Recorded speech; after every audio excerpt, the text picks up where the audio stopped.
Bonjour,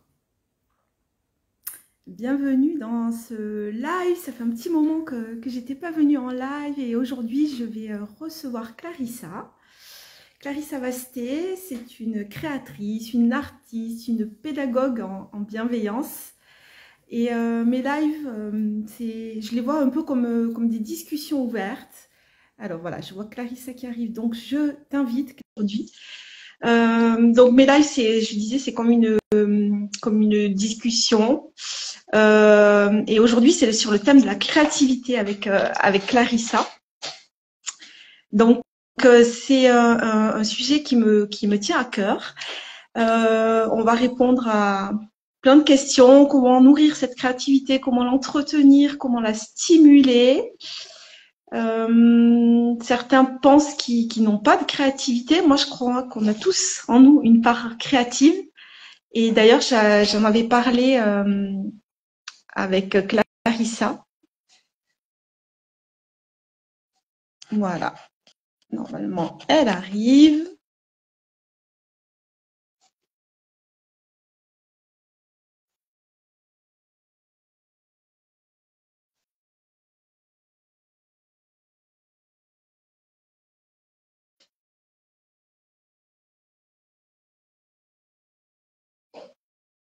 Je te lance l'invitation, Clarissa, donc tu peux, euh, tu peux y répondre.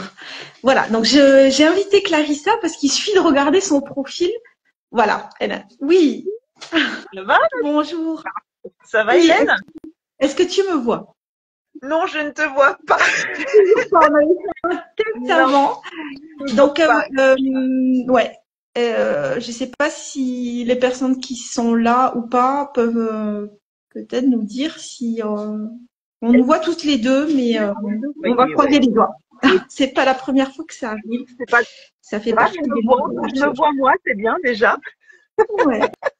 Donc, très heureuse de te recevoir sur ce live qu'on va faire ensemble sur le thème de la créativité. Donc, j'étais en train de dire que je t'avais invité parce qu'il suffit de regarder ton profil sur les réseaux sociaux pour s'apercevoir que tu touches à plein de choses et que tu as su mettre ta créativité au service de ton propre développement, notamment professionnel. Ouais. Donc, le live, c'est dit Clarissa, comment nourrir sa créativité et j'ai préparé plein de questions pour toi. Avant de commencer, est-ce que tu peux nous dire qui es-tu, Clarissa, au milieu de tout ça, au-delà de ce que tu poses comme mot sur tes réseaux?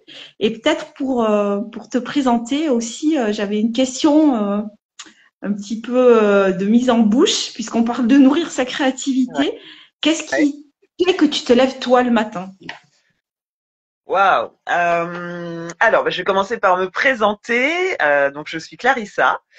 J'aime dire que je suis une grande rêveuse. Voilà. Et que c'est même très important pour moi de rêver. Alors parfois ça mène à rien, mais en tout cas c'est pour répondre à ta deuxième question, c'est ce qui me permet de me lever tous les matins, d'avoir des rêves et des projets que j'ai envie de réaliser ou de toucher du bout du doigt. C'est quelque chose de très important pour moi. Donc voilà, je suis entre autres artiste textile. Donc je crée des tapisseries murales modernes en utilisant la technique du tufting. Et j'ai été pendant 17 ans professeur des écoles. J'ai quitté cette activité-là il y a très peu de temps. Et aujourd'hui, je suis pédagogue en bienveillance en milieu scolaire, tout simplement parce que j'ai adoré mon métier. J'ai adoré innover auprès de mes élèves. J'ai adoré les voir s'épanouir. Et il y a quelque chose, moi, qui me bouleverse, c'est de voir que finalement, il y a quelque chose de très léger et pourtant très pesant pour les élèves et les adultes qui travaillent dans le milieu scolaire, c'est l'accès en fait à leur bien-être, à leurs besoins, à la compréhension de leurs besoins, et c'est ça qui coupe souvent les êtres humains d'une relation bienveillante. Et donc j'essaye de transmettre ce que moi j'ai développé, acquis tout au long de ma carrière aux professionnels éducatifs. Voilà. Ouais, c'est des belles intentions. Du coup, j'aurais plein de questions à te poser. Donc, je me suis pris quelques petites notes devant les yeux pour un Ouais. peu orienter la discussion parce que on a déjà fait un podcast ensemble avec Clarissa qu'on Mm. vous invite à écouter parce que forcément, il est génial.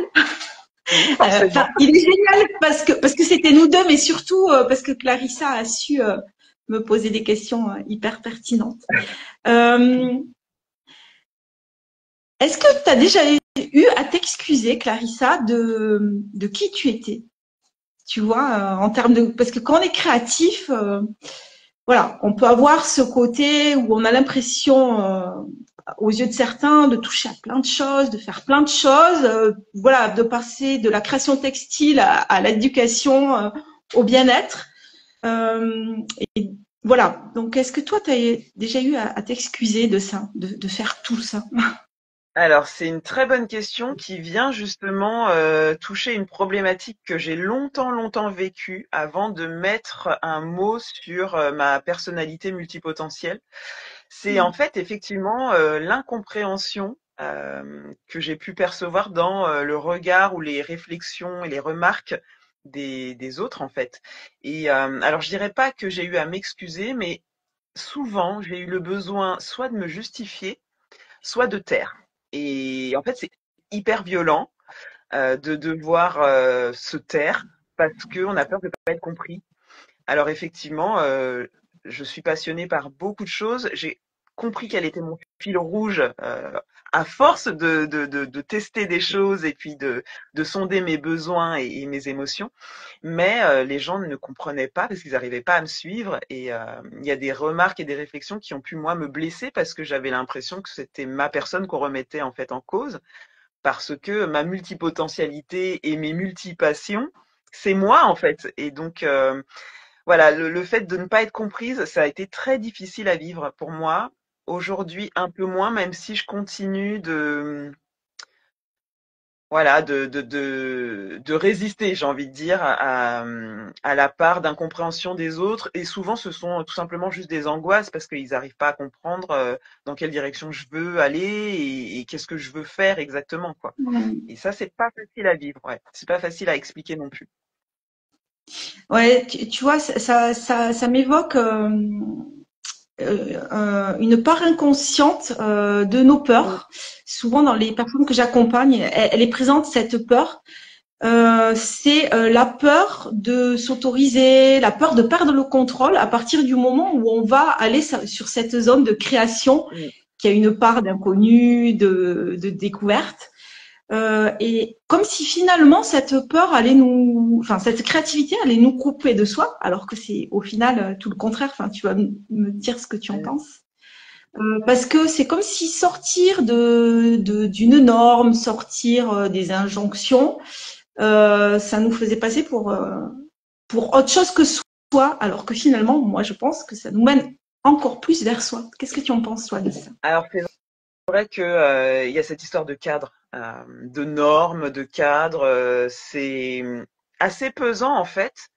Et quand j'ai voulu taire ou me justifier ou dire à demi-mot en fait ce que je ressentais comme besoin, comme envie et comme pulsion. Pour moi, j'appelle ça des pulsions en fait créatrices.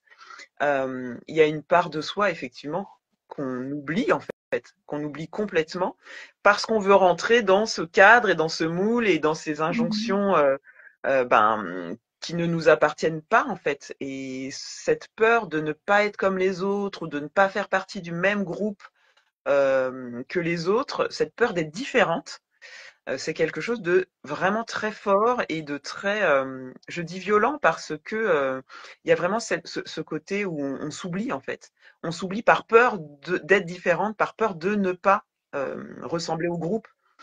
Alors que finalement, depuis que moi j'ai décidé d'assumer euh, mes multipassions et mon côté rêveur, aujourd'hui, maintenant, je suis identifiée comme ah bah oui, c'est ma copine multipotentielle. Ah oui, c'est ma copine qui touche à tout et qui fait plein de choses. Et je suis reconnue en fait là-dedans.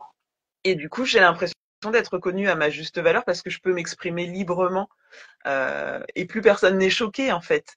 Et il faut dépasser cette peur d'être différent. Et ça, c'est le plus dur en fait. C'est cultiver l'unicité dans et la différence. Exactement. C'est, Exactement. Cultiver ouais. son unicité, en fait, c'est la plus belle façon d'être soi. Ouais. Mm. Mm. Ben, pour être un peu concrète, rentrer dans le concret, comment est-ce que tu fais justement toi pour la cultiver, cette unicité, au service de la créativité? Voilà, tu parles souvent de grand Ouais. pouvoir, ton grand pouvoir à toi intérieur, donc c'est la créativité. Mais comment tu fais toi pour la cultiver concrètement?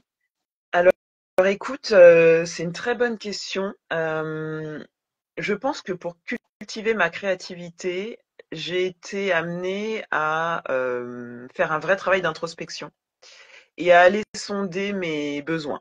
Et à partir de là, quand j'ai compris mon fonctionnement, quand j'ai compris mes besoins et que mes besoins et mon fonctionnement n'étaient pas forcément les mêmes que celui d'à côté, les mêmes que l'autre, les mêmes que le groupe dans lequel je suis, quand j'ai compris qu'ils m'appartenaient et qu'ils faisaient de moi qui je suis, j'ai développé une sorte de bienveillance envers moi-même, voire même d'amour. Et ça change vraiment, vraiment tout. Et donc concrètement, comment je fais? Eh ben, je suis vraiment dans mes émotions. J'essaye voilà, d'exprimer au maximum tout ce qui m'interpelle, tout ce qui m'anime. Et je l'exprime aussi bien en parlant aux gens que en créant, que en allant euh, créer des projets ou en allant vers des projets moi qui m'animent et qui nourrissent cette émotion et cet amour en fait que j'ai autant pour moi que pour finalement pour la vie et les opportunités de la vie et les ouais, je dirais que c'est comme ça que je nourris ma créativité. Vraiment en étant au plus proche de mes besoins et de qui je suis et en exprimant mes émotions. Ouais, c'est génial ce que tu dis et j'adore ce lien là que tu viens de faire entre la créativité et la bienveillance. Ouais. D'ailleurs, tu te définis comme pédagogue en bienveillance. Ben, du coup, ça me tend la perche pour aller explorer ça, si tu veux Ouais. bien. Qu'est-ce que tu mets derrière pédagogue en bienveillance? Ah, ça c'est hyper intéressant. Mhm. Tu vois, ça fait partie aussi de l'acceptation de moi. C'est-à-dire que pédagogue en bienveillance, c'est un métier, un terme que j'ai complètement inventé. Ouais, je vois ce que Euh, tu disais. ah ouais, mais en fait, ça résonne fort pour moi parce que j'ai essayé d'être bienveillante envers moi-même, d'accueillir mes ressources, d'accueillir mon expertise, d'accueillir qui je suis et ce que j'ai envie de partager. Et quand j'étais enseignante, en fait, j'ai mis en place une pédagogie innovante dans mes classes maternelles. Et le maître mot, c'était vraiment, je me mets à la place de mes élèves, je suis à l'écoute de mes élèves, j'essaye d'être à l'écoute de leurs besoins en tant qu'individu, euh, de leur rythme en tant qu'élève. Et ça a transformé beaucoup de choses en fait dans ma posture, dans ma pratique professionnelle. J'ai passé des années absolument merveilleuses en travaillant de cette façon-là. Je me suis sentie utile. J'ai développé plein d'outils. J'ai instauré des relations hyper chaleureuses, hyper cadrées et en même temps épanouissantes autant pour moi que pour les élèves. Ça, c'était vraiment important, avec leur famille aussi. Et puis en fait, c'est ça que j'ai envie de partager, c'est-à-dire que en tant qu'enseignant, on est pédagogue, même si beaucoup d'enseignants ont du mal à se le dire, mais nous sommes des pédagogues. Et moi, ce que j'aime transmettre et ce que j'ai envie de transmettre, c'est eh ben, toute cette notion de bienveillance envers soi-même pour pouvoir ensuite être bienveillant avec les élèves. Et Mhm. donc, voilà comment j'ai créé cette approche de la pédagogie en bienveillance en milieu scolaire, puisque c'est vraiment le milieu dans lequel moi j'ai évolué et je me suis épanouie professionnellement. Voilà. Alors, je crois que, Hélène, c'est le moment que j'attendais, que je redoutais. Je vais devoir te Bah, du laisser coup, 30 Clarissa secondes. doit s'échapper un petit instant. Pour l'instant, je vais réagir à ce que tu viens de dire. À propos de la créativité, en fait, c'est ça, c'est être aussi en capacité et oser aller inventer ou réinventer son métier, ses activités. C'est-à-dire qu'on peut avoir une étiquette qui est posée par une institution, par un diplôme qu'on a et être capable à l'intérieur de ce cadre, à l'intérieur de ces injonctions, d'inventer son métier, d'inventer ses activités. Donc moi-même, en tant que professeur documentaliste, je sais qu'il y a Gwenaël qui est passé par là aussi, qui doit se reconnaître dans cette idée-là que voilà, on a la représentation d'un métier et en fait, qu'est-ce qu'on en fait avec ce qu'on est, avec ses besoins, comme nous l'a expliqué Clarissa, qu'est-ce qu'on en fait avec ses besoins, avec ses qualités. Tu es déjà là, incroyable. Je n'ai même pas eu le temps de finir. Je fais super vite. Vas-y, je te laisse terminer du coup. Donc en fait, j'étais en train de dire que être créatif, c'est aussi être capable d'inventer, en tout cas de réinventer son métier au-delà des étiquettes que peut porter le nom d'un métier. Ouais. Donc, en tant qu'enseignante documentaliste, comment on peut réinventer son métier en tant qu'enseignant tout court, au-delà des cadres et des injonctions qu'on peut avoir, c'est au-delà et même à l'intérieur. C'est-à-dire que tous ces cadres, ces injonctions qu'on a, on peut soit les subir, soit les faire gonfler un peu. J'aime bien prendre l'image un peu comme une respiration, tu vois. Ben, plus on va respirer, plus on a la cage thoracique qui va s'ouvrir, et ben plus notre métier, nos activités vont grandir avec nous et s'enrichir. Donc, merci d'avoir partagé comment tu as inventé ton métier, mais au-delà du métier, l'étiquette que tu mets sur le métier, parce qu'à un moment donné, il faut bien synthétiser ce qu'on est et ce qu'on fait à travers un métier. Et moi, au-delà d'enseignante documentaliste, je suis coach et j'ai choisi d'être coach et de poser cette étiquette, parce que c'est encore une étiquette, mais parce que justement, ça permettait pour moi de rassembler tout ce que je pouvais faire, et notamment coach du coaching capacitant. Et ça me fait le lien avec une question que je voulais te poser. Le podcast qu'on a fait ensemble, c'était justement sur les environnements capacitants. Donc, pour creuser cette question, on vous invite à aller écouter le podcast de Clarissa qui s'appelle La Créative. Oui. Et la question, c'est quel est, toi, Clarissa, ton environnement capacitant? Autrement dit, le lieu où tu te sens créative, le lieu, l'endroit, l'environnement qui te permet d'être créative. Alors là, c'est difficile comme question. Ou le dispositif, tu vois, c'est pas forcément un lieu physique, mais de quoi tu as besoin en termes d'environnement pour te sentir créatif, ou en tout cas pour la nourrir, puisque c'est le sujet du jour. Je crois que j'ai besoin autant de me retrouver seule que d'être en interaction avec des personnes. Et des personnes, bien sûr, parce que moi j'ai fait le choix clairement de sélectionner mon entourage et de ne m'entourer vraiment que de personnes qui vibrent les mêmes vibes, quoi, tu vois. Parce qu'à un moment donné, ça a été très pesant pour moi d'être entourée de personnes qui me renvoyaient des énergies négatives, entre guillemets, par rapport à le métier qu'on faisait ou alors par rapport à la vie en général. Enfin, je suis quelqu'un qui est beaucoup dans la gratitude et je pense que pour être dans la gratitude, il y a des moments où on a besoin aussi d'être en retrait pour faire le point sur sa vie, pour être dans la contemplation. Ça, c'est quelque chose qui est hyper important pour moi, grande rêveuse, d'être dans la contemplation.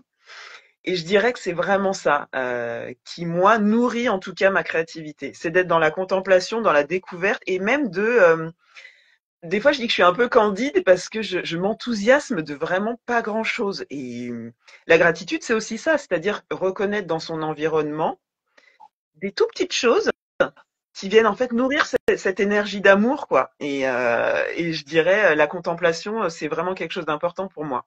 Mais j'ai besoin autant d'être seule que d'être en interaction, de voir des choses.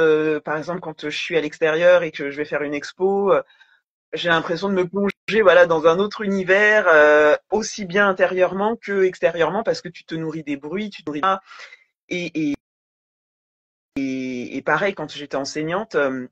C'était vraiment ça, c'était je me gavais de conférences et de podcasts parce que ça venait moi m'inspirer et je trouvais tout fantastique en fait. Je trouvais tout fantastique et cet état de contemplation et d'amour, j'ai envie de dire, c'est très important pour me nourrir, vraiment. Ouais, ce que tu dis résonne beaucoup en moi. Je me reconnais très bien Ouais, d'avoir ce besoin d'être entourée au quotidien, d'être en interaction et à des moments, des grands moments de vide et de ouais. silence. Genre, barrez-vous tous, laissez-moi tranquille. C'est un peu ce que je Et dis quand c'est les arrêtez vacances de scolaires faire chez du moi. bruit. J'ai besoin de vide. Et tu vois, j'en parlais pas plus tard que ce matin avec une amie. Si elle passe par là, elle se reconnaîtra. Ce besoin et on l'entend souvent ça d'ailleurs, tu vois, de dire pour être créatif, il faut faire le vide ou se mettre en vacances. C'est quand on est en vacances qu'on est le plus créatif.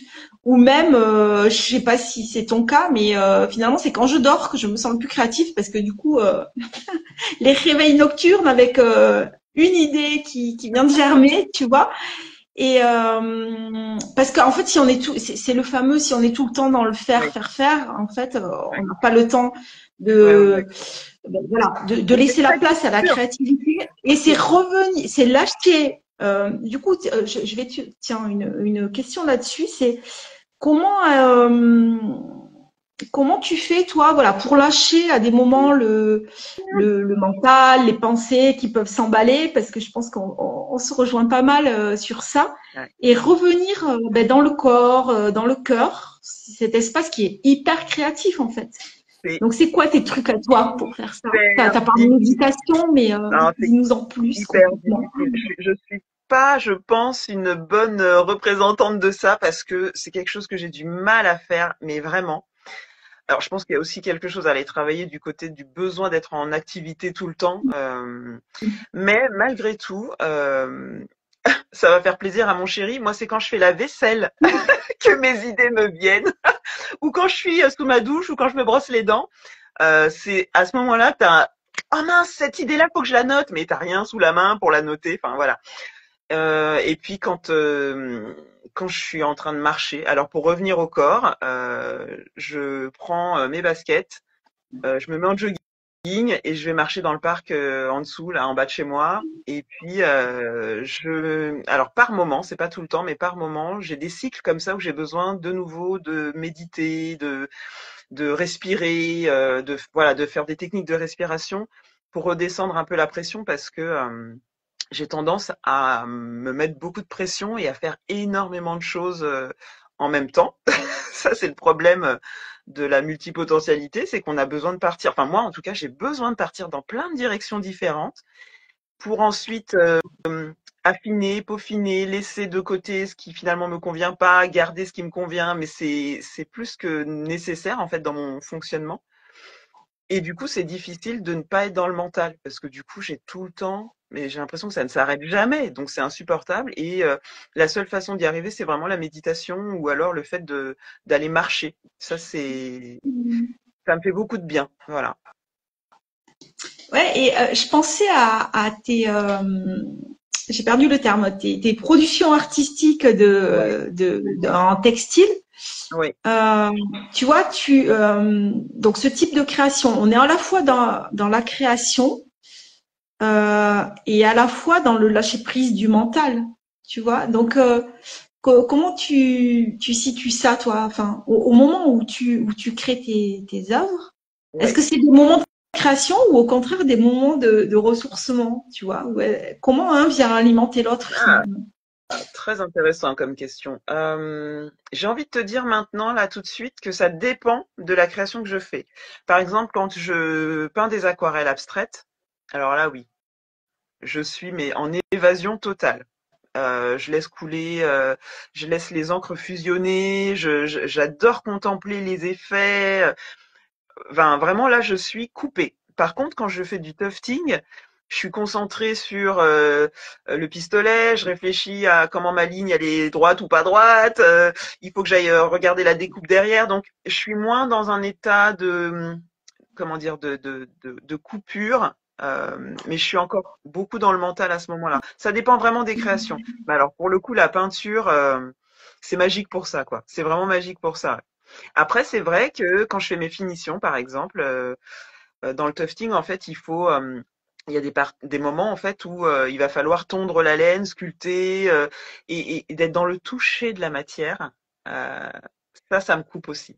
C'est vraiment une Mhm. sensation hyper agréable.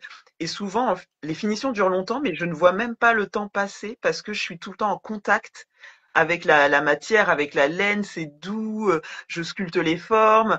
Donc, tu vois, ça dépend vraiment de l'étape de création et de l'outil que j'utilise. Mhm. Mm.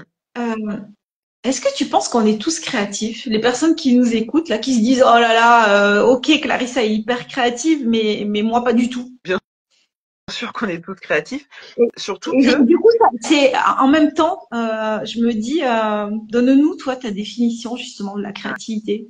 À quoi on peut se dire, ah, mais si finalement je le suis, tu vois? Parce que comme toi, je pense qu'on l'est tous, mm, mais que ça passe par différents canaux. Mais du coup, voilà, j'ai exactement. fait deux questions à une. Exactement. À toi de jouer. Oui, oui, oui et oui, on est tous créatifs. On l'est à des degrés différents en fonction, effectivement, de ce qu'on traverse, de ce qu'on vit, de nos besoins, de notre fonctionnement, du cheminement sur lequel, le chemin sur lequel on est également. On est tous créatifs. Et alors, pour moi, la créativité, c'est pas uniquement le fait de créer quelque chose d'artistique ou de créer avec ses mains. La créativité, elle passe aussi dans le mental, en fait, dans le fait de faire des liens, de, de, de, de relier les idées, de relier les moments, d'être dans la contemplation. Enfin, c'est un état d'esprit, en fait, la créativité, et ça se nourrit en créant, en faisant des liens, en étant dans la contemplation. Enfin, ça peut être un joli cercle vertueux. Et oui, je suis convaincue qu'on est tous créatifs, Mm. complètement. Toi, tu dirais quoi Ouais. par rapport à cette définition de la créativité? C'est pas facile à définir parce que souvent on confond le fait d'être créatif et de créer des choses avec enfin, je pense qu'on pense que la créativité c'est que Mm. ça, alors que je pense que ce n'est pas que ça. Ouais, évidemment, que je rejoins complètement ce que tu dis. Moi, j'aime à dire que la créativité, c'est ce moment où on accepte de lâcher ce qu'on connaît pour explorer d'autres chemins. Tu vois, un peu comme voilà la ligne de vie. Puis hop, de temps en temps, on va faire un petit détour pour aller voir qu'est-ce qui se cache Ouais, ouais, de ce côté-là, et ça donne. Enfin, moi, je suis convaincue que la créativité, c'est pour ça que j'adore ce sujet, donne un très grand pouvoir intérieur, ouais, parce que ça autorise justement à aller explorer ces sentiers un peu à côté, ouais, et en même temps, ça donne un leadership à sa vie, tu vois, parce que du coup, on est maître, on suit pas le chemin tout tracé, quoi. En ouais, gros, ouais, on s'autorise à réinventer des choses pour lesquelles on pourrait passer sa route sans explorer le, voilà. Et puis, euh, pour moi, c'est super utile aussi parce que ça permet de ne pas rester dans ce sentiment qu'on peut avoir parfois dans nos vies d'impuissance, de ouais, subir le ouais, temps, de subir les injonctions, comme on a évoqué au départ, mais ouais. de se dire comment je me réapproprie mon temps, mon espace pour en reprendre le lead, tu vois. Ah ouais, Donc, j'aime être beaucoup créatif, cette idée finalement, c'est être de. leader de sa vie, Oui, quoi. C'est assez puissant, je trouve. j'aime beaucoup cette idée effectivement de reprendre le pouvoir et de diriger finalement sa vie. Et la créativité, c'est ça, c'est ce que tu dis, c'est-à-dire être capable de rebondir, être capable de prendre un autre chemin, d'aller explorer un autre chemin, de s'autoriser effectivement à faire différemment. Ouais, je suis d'accord avec toi. Ouais. J'aime bien ta Ouais. définition. Elle n'était pas, elle était pas.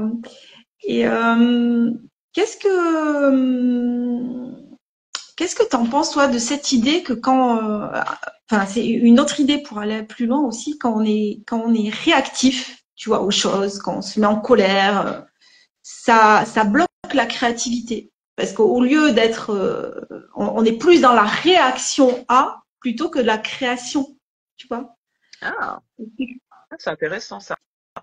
Alors écoute, c'est sûr qu'il y a il y a quelque Mais chose à faire.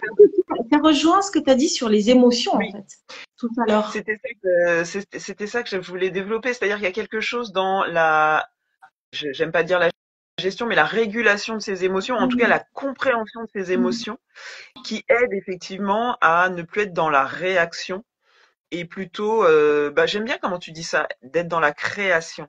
C'est-à-dire que quand on est submergé, dépassé par ces émotions qui peuvent être un peu déstabilisantes, euh, on ne crée pas d'espace en fait pour être dans l'amour. Et pour moi, la créativité, c'est vraiment être dans l'accueil.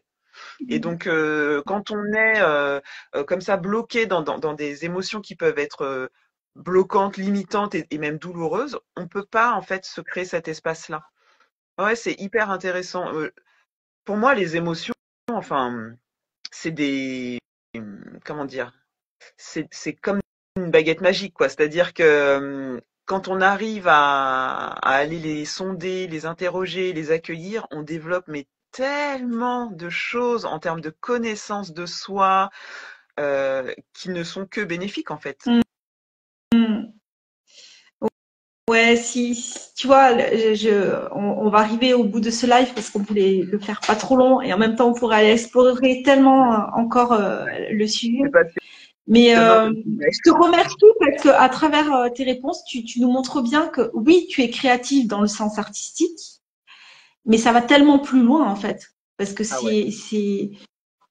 c'est à la fois. Ben, comment tu résumerais du coup là après nos échanges Eh ben, écoute, tous je les dirais champs pour la que créativité? pour moi, être créatif, c'est être dans l'amour de soi. Et l'amour de soi, ça passe par l'accueil de soi. Et Mhm. c'est, tu vois, au-delà du côté matériel, tu vois, aujourd'hui, j'ai décidé d'en faire mes activités professionnelles, mais il y a surtout quelque chose j'ai l'impression vraiment d'être dans l'authenticité de l'expression de moi, en fait, dans ce que je propose. Euh, et je le fais parce que ça me stimule, parce que ça m'apporte de l'énergie et parce que ça me révèle encore plus à moi-même. Donc, la créativité, pour moi, c'est ce super pouvoir-là qui offre en fait la possibilité d'aller vers d'autres super pouvoirs Mhm. encore. Ouais. Mm. Tout à l'heure, tu parlais de magie et ça tombe bien parce que j'avais envie de te demander là pour finir Ouais. si tu étais Aladdin, tu vois, face à sa lampe, qu'est-ce que tu lui demanderais à cette lampe? Waouh! Tellement de choses! C'est trop dur! Je lui demanderais, C'est pas trois dieux que tu dois faire, tu vois. euh, écoute, je lui demanderais de me donner euh, la chance de pouvoir conserver mon état d'esprit et Mm. mon besoin de rêver, vraiment. Parce que pour moi, c'est tellement moteur. C'est voilà, on parlait de contemplation, on parlait d'amour et de bienveillance, mais le fait de pouvoir rêver et de Mm. s'autoriser à rêver, c'est très puissant parce qu'en plus on fait travailler la loi de l'attraction, on fait travailler les énergies. Enfin, rêver, c'est fondamental. Pour moi, c'est fondamental. Et donc je lui demanderais laisse-moi rêver jusqu'à la fin de ma vie et parce que je sais qu'en rêvant, je peux continuer à nourrir ma créativité et à appeler des projets et à créer des projets et à être dans cette belle énergie en fait vertueuse quoi, tu vois. Donc ouais, Ouais, je lui ouais, demanderais c'est ça. trop beau. Et puis Ouais. au passage, je lui demande de me faire un super chèque aussi. Parce que bon, les rêves ont un coût quand même malgré tout. Et donc je lui demanderais de me rajouter ça. Ouais, les rêves ont un coup, mais tu vois, c'est hyper intéressant là pour finir parce qu'on a commencé avec cette idée. Et tu as commencé en disant voilà, je suis une rêveuse. On Ouais, termine à nouveau en disant ouais, ben, je voudrais continuer de rêver. ouais. Et je pense que tout au long du live, on a montré ben, que rêver, c'était pas juste du mental, mais c'était aussi justement le passage à l'action et un énorme pouvoir pour se réapproprier à la fois nos métiers, on a évoqué à la fois nos espaces, à la fois les relations, tu as beaucoup parlé des relations aussi que tu entretiens. Ouais. Donc merci pour cette belle exploration. Est-ce que tu veux rajouter quelque chose Oui, oui, je pour, voudrais pour rajouter question vraiment, il y a et aimez-vous et faites preuve de bienveillance envers vous-même parce qu'en fait, vous êtes parfait comme vous êtes. C'est ça en fait qui est le plus difficile. Mais une fois qu'on a mis le doigt dessus, Ouais, c'est de la magie, quoi. Il y a quelque chose de très très fort. Et alors moi, ce qui m'a beaucoup aidé, c'est la pratique du tarot. Je me tire les cartes souvent, très souvent, Mm. et j'utilise le tarot de manière projective. Et c'est un vrai révélateur. Ça me donne des éléments de réponse à des choses que je sais en fait, que je connais, mais j'ai besoin de confirmation par moment parce que ben par moment je manque un peu d'amour envers moi-même et ça revient, ça revient. Donc faut toujours avoir cette Mm. pensée-là qu'on est légitime, que on est suffisant tel qu'on est quoi, vraiment. Ouais. Ben merci parce que tu vois, j'avais prévu une question sur la légitimité. Ben voilà, Ah, tu y as répondu. Donc merci. Clarissa, où est-ce qu'on te suit? Comment on peut travailler avec toi? Qu'est-ce que tu proposes? Vas-y, raconte-nous tout. Alors, où est-ce qu'on me suit? Alors sur mon compte Instagram, l'Atelier La Créative. Voilà, donc ça c'est mon compte qui est lié à mon travail d'artiste textile. J'ai aussi un site internet www.l'atelierlacreative.com.